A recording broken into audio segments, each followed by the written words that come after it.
ఒక్క మాట మనిషిగా ఆలోచింపజేసి దైవత్వంలోకి నడిపించింది.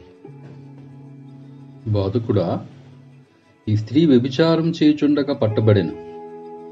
అట్టివారిని రాళ్ళు రువ్వి చంపవలనని ధర్మశాస్త్రంలో మోసే మనకు ఆజ్ఞాపించెను గదా, అయినను నీవేం చెప్పుచున్నావని ఆయన్ని అడిగిరి. మీలో పాపం లేనివాడు మొట్టమొదట ఆమె మీద రాయి వేయవచ్చునని వారితో చెప్పాను. వారు ఆ మాట విని పెద్దవారు మొదలుకొని చిన్నవారి వరకు ఒకని వెంట ఒకడు బయటికి వెళ్ళిరి.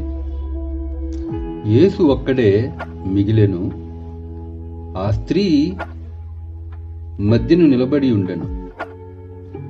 యేసు తల ఎత్తి చూచి, అమ్మా, వారెక్కడున్నారు?